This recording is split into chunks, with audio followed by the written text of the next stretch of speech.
Ma'asyiral muslimin rahimani wa rahmakumullah. Kita melanjutkan pembahasan kita tentang sifat-sifat dari orang munafik, yang mana salah satu sifat dari orang munafik yang pada kesempatan ini akan kami bahas yaitu sifat suka mengolok-olok. Jadi salah satu sifat dari orang munafik ini suka mengolok-olok. Bahkan di ayat sebelumnya, salah satu juga sifat dari orang munafik itu senantiasa merendahkan orang lain, senantiasa menghina orang lain. Makanya ketika orang munafik itu disuruh beriman seperti berimannya orang-orang, yaitu para sahabat, maka orang munafik itu senantiasa mengatakan, apakah kami akan beriman seperti imannya orang-orang yang bodoh. Nah, ini salah satu sifat dari orang munafik. Maka perlu kita perhatikan bersama. Sehingga ketika kita mengetahui sifat-sifat dari sifatnya orang munafik, maka wajib bagi kita untuk menghindari, untuk menjauhi sifat-sifat dari sifat orang munafik. Makanya di kesempatan ini, yang ini kita bahas adalah sifat dari orang munafik itu adalah suka mengolok-olok. Mengolok-olok siapa? Mengolok-olok tentunya orang yang beriman kepada Allah Subhanahu wa Ta'ala, orang yang senantiasa taat kepada Allah Subhanahu wa Ta'ala, orang yang senantiasa menjalankan syariat Allah Subhanahu wa Ta'ala, dan juga orang yang senantiasa berdiri di atas sunnah Nabi Sallallahu Alaihi Wasallam. Pasti orang yang ada di dalam dirinya sifat munafik, pasti dia akan mengolok-olok dan bahkan menghinanya. Makanya di dalam Al-Quran Allah Subhanahu wa Ta'ala menggambarkan dan menyampaikan di dalam surat Al-Baqarah ayat 14, yang mana Allah Subhanahu wa Ta'ala berfirman, wa idza laqul ladzina amanu qalu amanna wa idza khalu ila syayatinihim qalu inna ma'akum innama nahnu mustahzi'un. Nah, ini sifat dari orang munafik, mustahzi'un, yang artinya ketika orang munafik ini bertemu dengan orang-orang yang beriman, maka orang munafik ini akan mengatakan apa? Amanna, saya beriman seperti kalian beriman, saya sholat seperti kalian sholat, saya juga bahkan zakat seperti kalian zakat, saya juga sedekah, saya juga berbuat baik dan ibadah-ibadah yang lainnya. Dia mengatakan seperti itu. Tentunya ketika berkumpul dengan orang yang beriman. Tetapi kata Allah Subhanahu wa Ta'ala, wa idza khalu ila syayatinihim, akan tetapi orang munafik ini, para Bapak Ibu yang dirahmati oleh Allah Subhanahu wa Ta'ala, ketika ia sudah berkumpul bertemu dengan syaitan-syaitan mereka, dengan kelompok-kelompok mereka, dengan pembesar-pembesar mereka, maka kata Allah Subhanahu wa Ta'ala, qalu inna ma'akum, sesungguhnya saya itu berada di pihak kalian, berada dengan kalian. Saya bukan dari golongan orang-orang yang seperti itu, orang-orang yang bodoh-bodoh itu. Ini kata orang munafik, saya bersama dengan kalian. Maka kata Allah Subhanahu wa Ta'ala, diceritakan, innama nahnu mustahzi'un. Kata orang munafik, sesungguhnya saya itu hanya sekedar mengolok-olok mereka. Maka sekali lagi para Bapak Ibu yang dirahmati oleh Allah Subhanahu wa Ta'ala, kalau ada di dalam diri kita sifat suka mengolok-olok, suka menghina, suka merendahkan, maka segera buang jauh-jauh, segera hindarkan diri kita dari sifat-sifat seperti itu. Kenapa? Karena sifat ini adalah sifat yang celaka, sifatnya orang munafik. Makanya Ketika orang munafik bersikap seperti itu kepada orang Islam, kepada orang yang beriman, diolok-olok, maka kata Allah Subhanahu wa taala ini, Allah langsung membalasnya. Ini perlu kita perhatikan bersama, menjadi pelajaran bagi kita. Ketika orang munafik dihina, diolok-olok, direndahkan, kemudian Allah Subhanahu wa taala membalas olokan-olokan mereka. Makanya di dalam ayat selanjutnya Allah Subhanahu wa taala berfirman, yaitu ayat ke-15-nya, Allah berfirman, Allahu yastahzi'u bihim wa yamudduhum fi tughyanihim ya'mahun. Kata Allah Subhanahu wa taala, Allah akan memperolok-olok mereka dan membiarkan mereka terombang-ambing dalam kesesatan. Para bapak ibu yang dirahmati oleh Allah Subhanahu wa taala, dari dua ayat ini bisa kita mengambil beberapa pelajaran yang sangat berharga, yang nantinya bisa menjadi pedoman kita di dalam kita menjalani kehidupan dunia ini, agar kita bisa selamat dunia, lebih-lebih nanti di akhirat. Maka salah satu pelajaran para bapak ibu yang dirahmati oleh Allah Subhanahu wa taala, ketika ada orang yang menghina, yang merendahkan, bahkan yang mengolok-olok syariat Allah Subhanahu wa taala atau simbol-simbol dari agama yang mulia ini, agama Islam, seperti halnya mengolok-olok Al-Quran atau menghina Al-Quran, menghina Nabi, terutama Nabi Muhammad sallallahu alaihi wasallam, menghina Rasulullah dengan apa? Dengan sunnah-sunnahnya dihina, atau bahkan menghina dan merendahkan, meremehkan orang yang beriman kepada Allah Subhanahu wa taala. Ingat, ini pelajaran yang sangat berharga. Allah yang akan membalas hinaan itu, bukan orang yang beriman yang akan membalas, bukan Al-Quran yang akan membalas, bukan syariat Allah Subhanahu wa taala yang akan membalas, tapi siapa yang membalas? Allah Subhanahu wa taala. Hati-hati.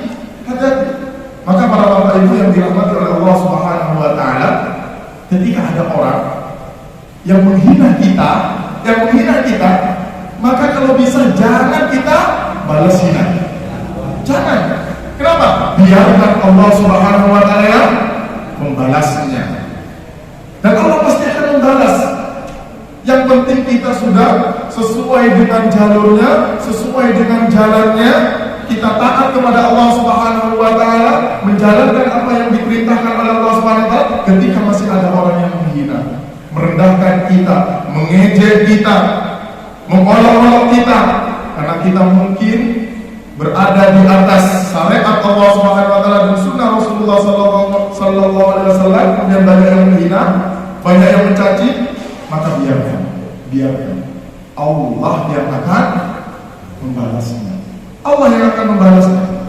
Makanya kita banyak mungkin mengetahui, para bapak ibu yang dirahmati oleh Allah Subhanahu wa taala, dan juga pernah melihat dan mendengar informasi-informasi di luar sana, ketika ada orang kafir yang tidak suka kepada Islam, kemudian mereka membakar simbol-simbol agama Islam, entah itu membakar Al-Quran, maka apa yang terjadi akibatnya? Allah akan membalasnya. Di dunia sudah Allah balas. Dengan apa? Kadang ada yang dibalas oleh Allah dengan orangnya itu terbakar. Yang kemarin, yang terbaru di Swedia, ada orang Swedia yang membakar Al-Quran, dan bisa dipastikan orang tersebut nantinya akan sengsara hidupnya di dunia, sengsara apalagi nanti di akhirat. Banyak sekali kasus-kasus ketika Nabi Shallallahu Alaihi Wasallam dihina dengan dibuat karikatur-karikatur yang tidak pantas, kemudian Allah bakar tempat karikatur tersebut, kemudian tempat itu terbakar. Allah balas langsung. Makanya hati-hati para bapak ibu yang dirahmati oleh Allah Subhanahu wa taala, sesungguhnya orang yang beriman ini itu juga termasuk wali Allah Subhanahu wa ta'ala. Wali Allah, orang yang beriman, orang yang bertakwa, orang yang dekat kepada Allah Subhanahu wa ta'ala, itu pada hakikatnya adalah wali. Tapi kadang maaf, di masyarakat itu ya identiknya wali itu adalah orang yang bisa terbang. Kan seperti itu. Kalau ada orang yang terbang, wali. Orang yang bisa jalan di atas air, wali, sudah wali. Atau orang yang bisa menghilang, atau naudzubillah, maaf, ya, orang yang mungkin ya tidak waras, bahkan suka telanjang dan yang lainnya, tidak bersih, bahkan tidak pernah sholat, bahkan oleh kita kebanyakan kaum muslimin dianggap wali, dianggap wali. Nah, ini kan tidak benar. Padahal wali itu secara gampang adalah wali itu adalah orang yang dekat. Kalau disebut dengan wali Allah adalah orang yang dekat kepada Allah Subhanahu wa ta'ala. Dekat kepada Allah itu bukan jasadnya dekat kepada Allah, tapi apa? Tapi amalan-amalannya suka melakukan sesuatu yang bisa mendekatkan diri kepada Allah Subhanahu wa ta'ala. Makanya sekali lagi ya, jadi ketika kita menghina, mengolok-olok, merendahkan, ingat Allah yang akan membalasnya. Langsung Allah yang akan membalasnya. Salah satu ayatnya ini, ketika orang munafik itu mengolok-olok orang yang beriman, maka kata Allah apa? Allah yastahzi'u bihim. Allah langsung yang akan apa? Membalasnya. Allah yang mengolok-olok mereka. Ya, maka Allah akan mengolok-olok mereka. Hati-hati orang-orang itu. Bahkan di dalam ayat banyak sekali ketika syariat atau agama ini diolok-olok, dihina, maka Allah langsung membalas. Begitu juga sebaliknya, ketika kita membela agama Allah, maka Allah akan membela kita. Ketika kita menolong agama Allah, syariat Allah, simbol-simbol agama kita, agama Islam, maka Allah yang akan menolong kita. Makanya di antaranya ayat yang menerangkan tentang Allah langsung yang membalasnya. Salah satunya di dalam surat An-Naml ayat 50. Allah Subhanahu wa ta'ala berfirman, "Wa makaru makran wa makarna makran wa hum la yashkurun." Kata Allah Subhanahu wa ta'ala, dan mereka membuat tipu daya. Jadi orang kafir, orang munafik membuat tipu daya. Membuat tipu daya agar apa? Agar orang Islam itu celaka, agar orang Islam itu kalah, sehingga mereka membuat tipu daya. Tetapi ingat, kata Allah Subhanahu wa ta'ala, "Wa makarna makran," dan kami pun menyusun tipu daya. Mana lebih kuat? Tipu dayanya manusia atau tipu dayanya Allah? Pasti tipu dayanya Allah Subhanahu wa ta'ala. Ini di dalam surat An-Naml ayat 50. Kemudian di dalam ayat yang lain, yaitu surat At-Tariq ayat 15 sampai ayat 16, Allah Subhanahu wa ta'ala berfirman, "Innahum yakiduna kaida wa akidu kaida." Kata Allah Subhanahu wa ta'ala, sungguh mereka itu orang kafir itu merencanakan tipu daya yang sangat jahat. Jadi sekali lagi, orang kafir itu termasuk juga orang munafik, itu senantiasa membuat tipu daya. Tetapi kata Allah Subhanahu wa ta'ala, "Wa akidu kaida," dan aku pun membuat rencana atau tipu daya yang sangat jitu, kata Allah Subhanahu wa ta'ala. Jadi kalau tipu daya Allah ini pasti luar biasa, yang nantinya akan apa? Akan menghinakan orang kafir ataupun orang-orang munafik. Kemudian juga di dalam surat At-Taubah ayat 67, Allah Subhanahu wa ta'ala juga pernah mengatakan, "Nasullah," mereka itu senantiasa apa? Lupa kepada Allah Subhanahu wa ta'ala. Mereka telah melupakan Allah Subhanahu wa ta'ala. Kemudian apa? Fanasihum, maka Allah melupakan mereka. Jadi Allah langsung bayar tuntas ya yang menjadi titik tekan bagi kita para bapak ibu, ketika ada yang menghina kita dalam urusan ibadah kita, dalam urusan kebaikan kita, dalam urusan kita membela agama Allah, membela syariat Allah, membela siar-siar sunnah Nabi Sallallahu Alaihi Wasallam, kemudian ada orang yang mengolok-olok, menghina, mencaci, merendahkan, jangan kita balas, biarkan Allah Subhanahu Wa Taala yang akan membalasnya. Kemudian juga para bapak ibu yang dirahmati oleh Allah Subhanahu Wa Taala, di dalam surat At-Taubah juga Allah Subhanahu Wa Taala membalas tipu daya mereka, yaitu surat At-Taubah ayat 79. Allah Subhanahu Wa Taala berfirman, "Fayasharuna minhum sakhirullahu minhum." Maka orang-orang munafik itu menghina mereka. Jadi orang munafik menghina orang-orang yang beriman kepada Allah Subhanahu Wa Taala. Kemudian kata Allah, sakhirullahu minhum. Ya, Allah akan membalas penghinaan mereka.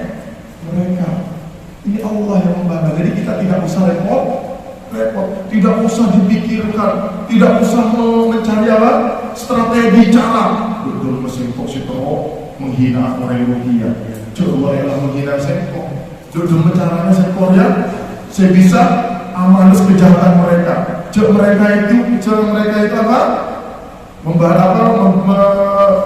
Melakukan kejahatan kepada saya. Jadi jangan kita hiraukan, cukuplah Allah Subhanahu Wa Taala yang akan membalasnya. Kemudian sebaliknya teman-teman, ketika kita menolong agama Allah, maka Allah yang akan menolong kita. Kata Allah Subhanahu Wa Taala di dalam surat Muhammad ayat 7, Allah Subhanahu Wa Taala berfirman, "In tansurullah yansurkum." Jika kamu menolong agama Allah, menolong syariat ini beserta dengan Al-Qur'annya, sunnahnya, nabinya, dan simbol-simbol agama kita, agama Allah Subhanahu Wa Taala ini, niscaya Allah yang akan menolong kalian. Allah yang akan menolong kalian. Para bapak ibu yang dirahmati oleh Allah Subhanahu Wa Taala, mungkin kita ada pertanyaan, bagaimana caranya kita menolong agama Allah? Sedangkan kita tak punya kemampuan. Padahal yang menghina, yang merendahkan, yang membuat tipu daya itu adalah orang-orang barat. Bagaimana cara kita untuk menolong agama Allah? Maka kata para ulama, para bapak ibu yang dirahmati oleh Allah Subhanahu Wa Taala, dengan kita menolong agama Allah dengan menjaga syariat Allah Subhanahu Wa Taala, tetap kita lakukan. Itu termasuk apa? Menolong agama Allah. Makanya kata Rasulullah Sallallahu Alaihi Wasallam, "Ihfadullah yahfadkan." Jagalah Allah, maka Allah akan menjaga kalian. Maka kalau kita memahami pakai akal, apakah Allah perlu dijaga? Bukankah Allah itu sudah kuat? Apakah Allah dijaga karena Allah itu lemah? Masa seperti itu? Tidak. Makanya kata para ulama, ketika Rasulullah SAW mengatakan jagalah Allah, maka Allah akan menjaga kalian. Maksudnya adalah jagalah agama Allah ini, jagalah syariat Allah ini, jagalah aturan-aturan Allah ini, jagalah sunnah-sunnah Nabi Allah ini. Maka Allah akan menjaga kita, Allah akan menolong kita. Ini yang harusnya kita lakukan. Dalam artian apa? Kalau kita mungkin tidak bisa menolong agama Allah dengan harta, ataupun juga dengan jiwa, raga, nyawa kita, cukuplah kita tolong agama Allah ini dengan apa? Dengan menghidupkan syariat-syariatnya dan sunnah-sunnah nabinya. Itulah ya yang dimaksud, salah satunya kita menolong agama Allah. Jadi jangan sampai kita itu cuek, diam, tenang, seakan-akan gak terjadi apa-apa. Ketika ada agama Allah, simbol Allah, syariat Allah dihina, kemudian kita diam. Jangan sampai, jangan sampai. Ya, makanya malulah kita Bapak Ibu, malulah kita kepada burung hudhud. Tahu burung hudhud? Para Bapak Ibu, burung hudhud, burungnya siapa hudhud itu? Prajuritnya siapa? Termasuk salah satu dari prajuritnya Nabi Sulaiman. Ketika Nabi Sulaiman itu mempersiapkan bala tentaranya, yang mana bala tentaranya itu terdiri dari jin, manusia, binatang, termasuk juga burung-burung. Ketika mempersiapkan, kemudian disuruh berbaris semua pasukan-pasukannya, kemudian Nabi Sulaiman alaihissalam tidak menemukan burung hudhud, tidak menemukan. Di mana burung hudhud ini?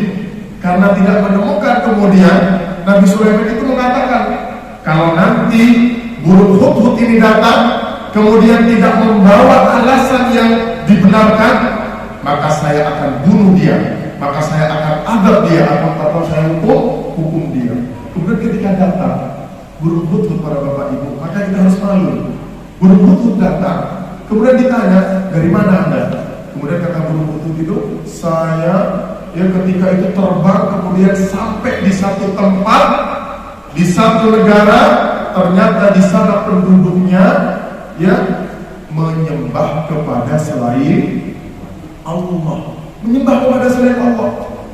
Makanya saya sampaikan ini kepada engkau, wahai Nabi Sulaiman, bahwasanya di sana yang mana kerajaannya itu dipimpin oleh seorang wanita yang tidak menyembah kepada Allah Subhanahu wa taala. Ini burung hudhud, para bapak ibu, yang tidak punya akal, kalau bisa dikatakan. Tidak punya, tapi masih ada rasa cemburu.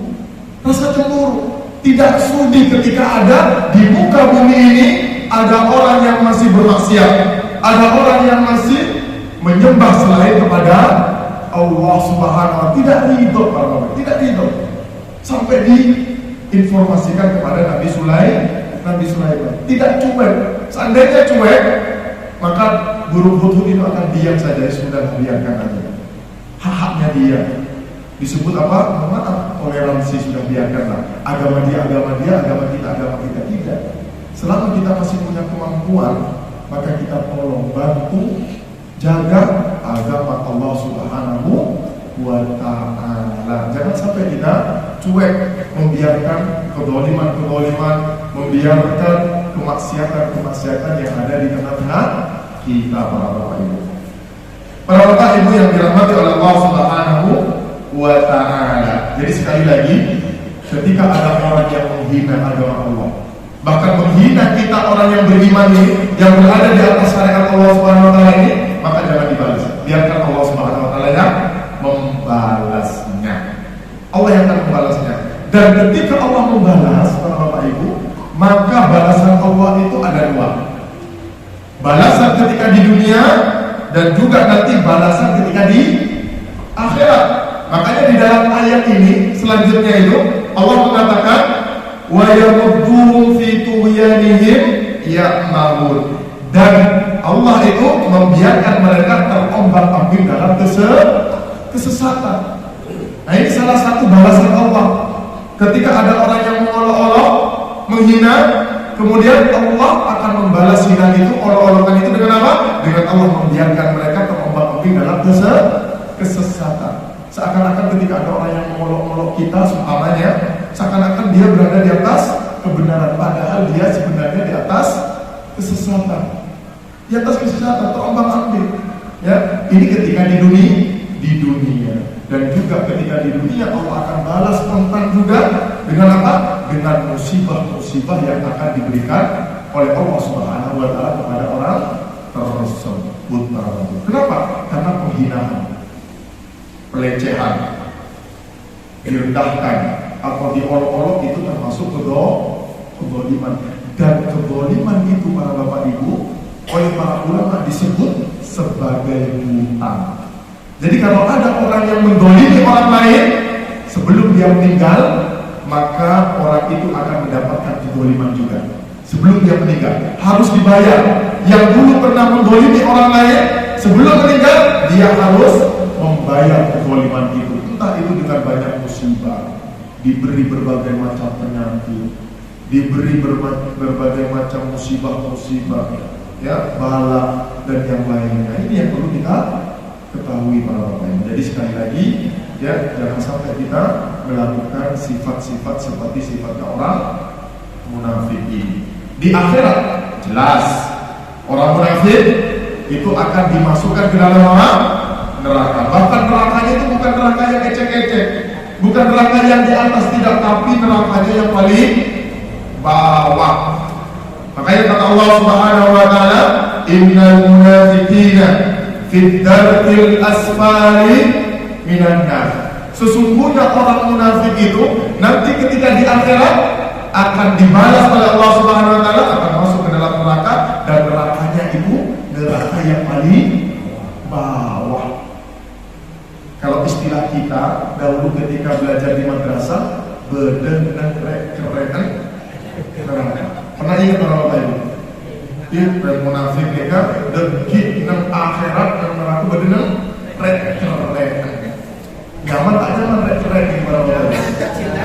Muntazir, nyaman hasil ke atas muntazir orang-orang ini.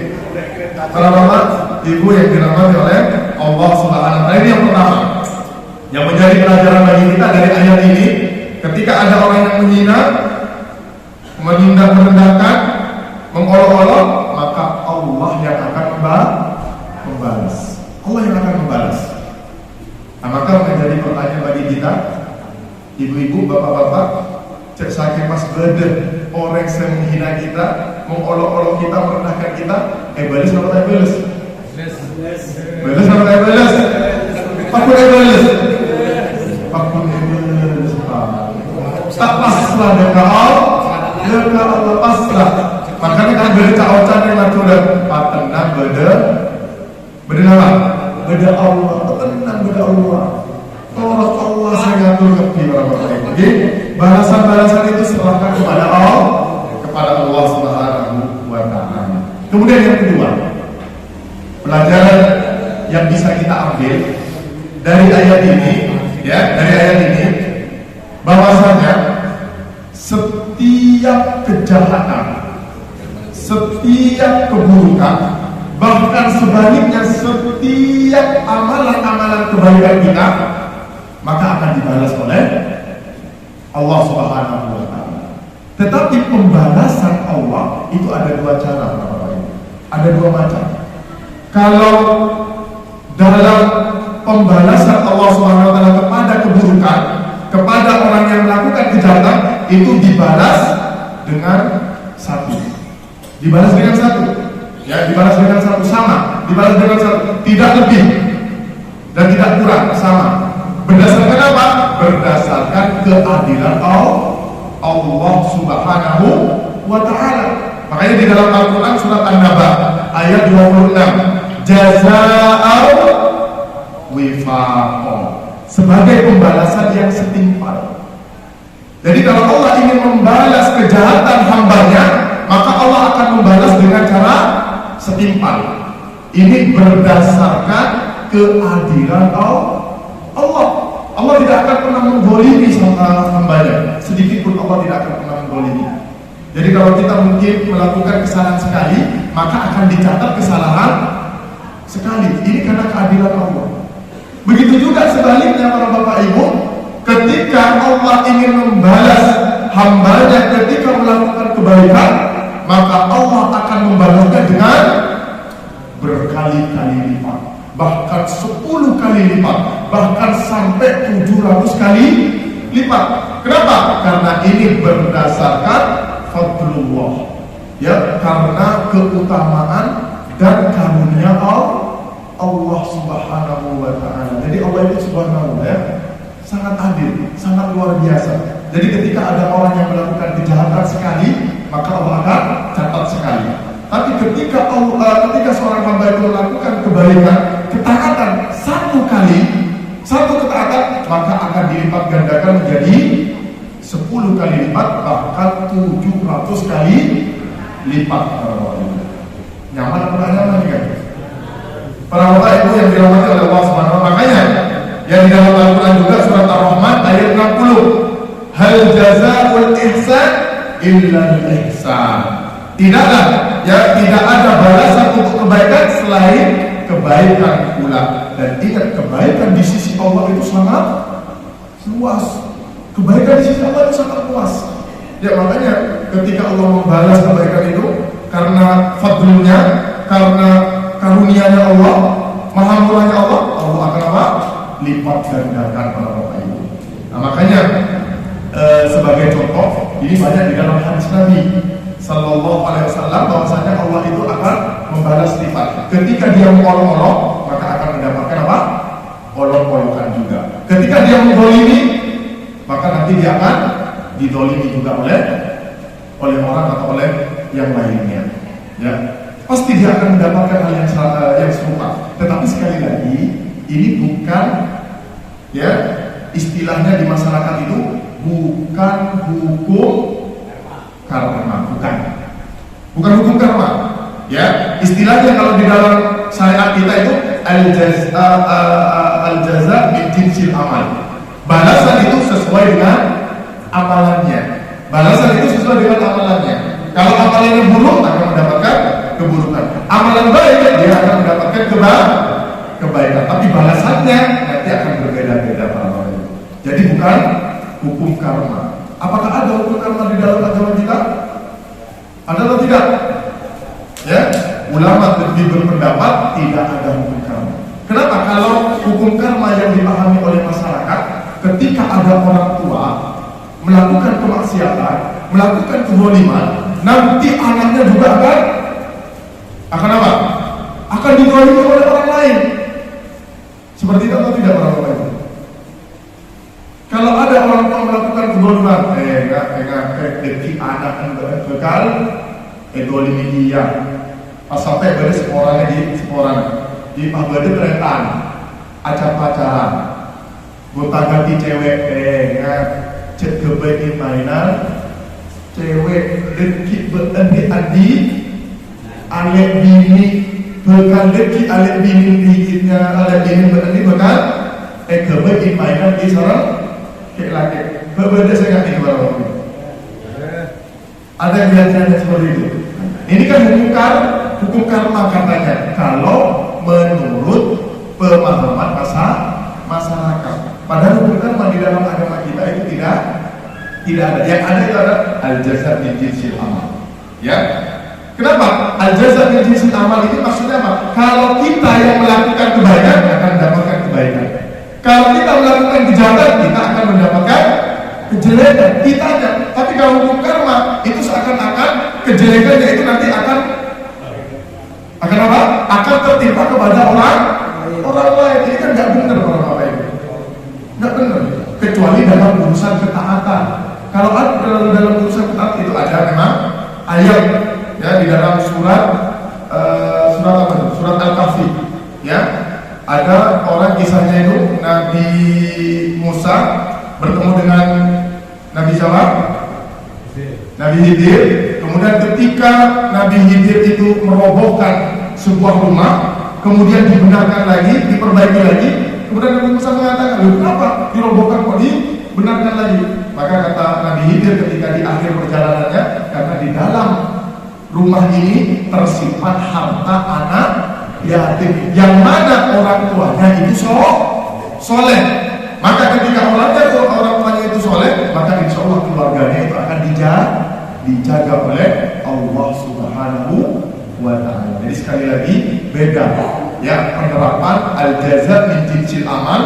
Ya, balasan itu bergantung dengan amalan, berbeda dengan hukum karma. Kalau al-jaza min jinsil amal itu kembalinya kepada kita, kembalinya kepada si pelaku. Kalau hukum karma itu dampak keburukannya itu diberikan kepada orang lain. Lantas di mana letak keadilannya kalau seperti ini? Bisa dipahami? Para Bapak Ibu yang dirahmati oleh Allah Subhanahu wa Ta'ala, ini salah satu contoh. Allah itu Maha Adil. Jadi ketika Allah membalas keburukan itu akan dicatat satu. Tapi ketika kebaikan Allah akan melipat gandakan. Sebagaimana Allah Subhanahu wa Ta'ala berfirman di dalam surat Al-An'am ayat 160. Allah mengatakan, "Man jaa'a bil hasanati falahu asyru amsalihha." Barang siapa yang datang atau melakukan kebaikan-kebaikan, falahu asyru amsal, maka dia akan mendapatkan apa? 10 kali lipat dari apa yang dia kerjakan itu. 10 kali lipat. Wa man jaa'a bis sayyi'ah, barang siapa yang melakukan keburukan, melakukan kejahatan, fala yujza illa mithlah, maka tidaklah Allah membalas kecuali yang yang serupa, yang sama, satu dibalas satu. Wa hum la yuzlamun, dan mereka oleh Allah tidak dizalimi sedikit pun. Luar biasa. Ya. Makanya sekali lagi para bapak ibu yang dirahmati oleh Allah Subhanahu wa taala, sebagai pelajaran dari ayat ini bahwasanya kezaliman akan dibalas kezaliman. Keburukan satu akan dibalaskan keburukan. Tapi kalau kebaikan akan dilipat gandakan. Bahkan di dalam hadis qudsi, ya, Allah Subhanahu wa taala mengatakan, hadis qudsi, hadis ini diriwayatkan oleh Abu Hurairah. Rasulullah sallallahu alaihi wasallam pernah bersabda di dalam hadis qudsinya, yaqulullah idza arada 'abdi ay ya'mala sayyi'atan fala taktubuha alaihi hatta ya'maluha. Ini kata Allah Subhanahu wa taala, jika hambamu bertekad, berkeinginan ingin melakukan kejelekan, maka kata Allah, janganlah dicatat hingga ia melakukan. Mensombangkan para bapak ibu, kun niat ingin melakukan kejahatan oleh Allah itu tidak dicatat. Luar biasa. Mun pas niatnya melakukan kebaikan, dicatat atau tidak? Dicatat. Ini baiknya Allah. Ya, maha luar biasanya Allah, maha bijaksananya Allah, maha baiknya Allah. Ya, jadi ketika ada seorang hamba berniat ingin melakukan kejahatan, maka kata Allah, jangan ditulis. Ya, sampai dia melakukan kejahatan itu. Kemudian fa'in amilaha faktubuha bimithliha. Ketika dia melakukan keburukan itu, kejahatan itu, maka catatlah sesuai dengan keburukannya. Kalau cuma kesalahannya satu, ya dicatat satu. Kemudian kata Allah Subhanahu wa taala, wa in tarakaha min ajli, barang siapa yang punya niat ingin melakukan kejahatan, kemudian karena Allah dia meninggalkannya, tidak jadi karena Allah, karena takut kepada Allah. Ingat, oh iya, saya takut kepada Allah, kemudian tidak jadi, faktubuha lahu hasan, maka tulislah bagi dia kebaikan. Coba, ya. Kemudian selanjutnya kata Allah Subhanahu wa taala, wa idza arada ay ya'mal hasanatan falam ya'malha faktubuha lahu hasanatan. Barang siapa dari hambaku yang ingin melakukan amalan yang baik, kemudian dia tidak sempat untuk melakukan amalan baik itu, maka catatlah dia mendapatkan apa? Amal baik itu. Maka ngecek kasangka niat bagus para bapak ibu. Cekak-cekak umpuk deki terus sedekah perlu niat dulu. Perlu niat. Mana apa? Oleh pahala niat itu. Tapi kerja pas niat menolak para bapak ibu. Waktu pas mimpi pas sampai 100 kali niat menolak. Bahkan selama 100 kali ada situ pun terrealisasi seelakoni.